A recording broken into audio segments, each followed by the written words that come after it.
One muted Malaysia. That is what was written on the face mask worn by about 20 social activists who gathered in front of a popular book retail outlet in KLCC. They are protesting what they are alleging as government interference in the freedom of the media, with the recent sacking of a popular talk show host on a Chinese language radio.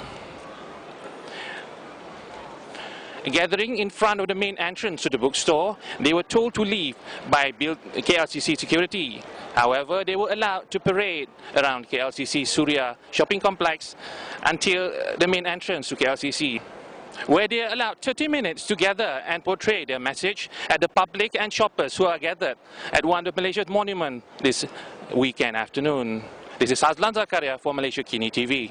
Deep dissatisfaction with the way media is going these days. We can see there has been a series of incidents, including Zuna's comics being banned, Amir Muhammad's and King Prague School removed from shelf. Also, my friend Fahmi Reza is not allowed to speak, in campuses, and the latest suspension of DJs at the 9A radio station, and we know 9A is owned by the MCA. So this action is in response to this series of assault on freedom of speech and information.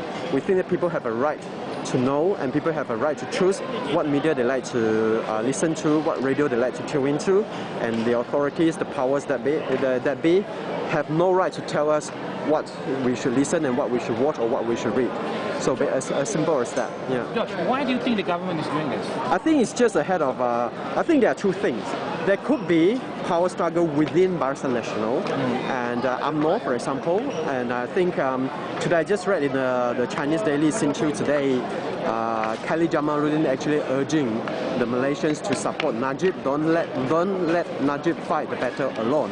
So basically, he was sending out the message that Najib is basically his own man. So there is now a different camp within UMNO, which I assume were led by Muhyiddin and his people, and probably with Tun Mahathir behind him and all that. So you can see there are already two camps emerging within UMNO. And also MCA, because Chancellor is having a tough job now. His approval rating among the Chinese is pretty low, at about 9%. So I think he's quite desperate to regain control as far as the media scene is concerned.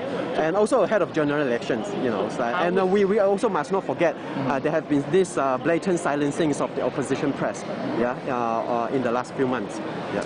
So this iron-fisted control over the media? Exactly, yeah. I think they're trying to reverse the trend, trying to turn Malaysia into where we were, like, let's say 10 years ago, when Mahathir was Prime Minister, when they had tight control of the media. Why is this turnaround towards Mahathir's era a danger to the public?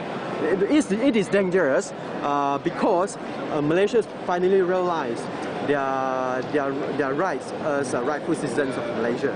Right, and then they have the right to decide what media they want, what information they have access to. They no longer want the government to control everything. So if we just stand idly by and allow this to continue, then slowly we will be sleepwalking into a muted nation. When more and more people get arrested, when more and more press, or alternative publications are silenced by the government, and the public is not doing anything, then the danger is, sooner or later, we will all be muted. Whether you are artists, whether you are teachers, whether you are lawyers, you're engineers, you're politicians, no one will have the courage to speak out. We have to constantly remind ourselves why totalitarian regimes succeeded. Some totalitarians like the Nazis, why did they succeed in the past? Because the public remained silent.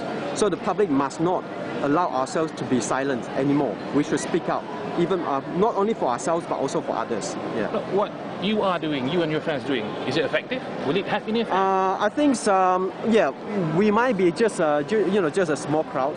But judging from the responses on Facebook and all that, I'm quite heartened to see more and more people are aware. Maybe they probably have not got the courage to actually, come out and say it out loud.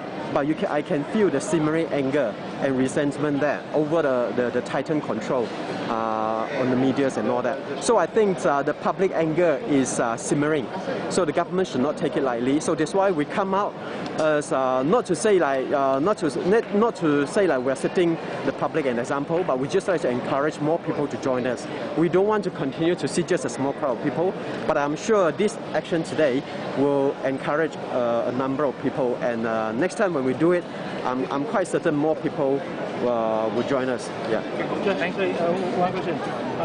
We see first print, then TV, and then now radio. Yeah. So you think next online media? Internet! So, Malaysiakini, Free Malaysia Today, and what else? Merdeka Review, the Malaysia Insider, you know, you should all fight this better hand in hand, you know, alongside each other. So I think the worst is yet to come. So we should always be watchful. Yeah, yeah. We should not be too, like, you know, too complacent, thinking that the government is not going to do anything on the internet. No, I don't think that's the case. I think they are finding ways to fight the internet media. So you guys better be prepared and be watchful. Yeah. Yep. And don't worry, we will be with you.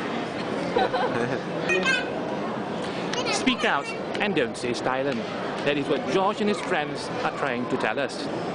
If not, we, all of us, might suffer the same fate that the Germans, and indeed the entire world, suffered at the hands of the Nazis. Because when you remain silent, you allow the oppressor to control you.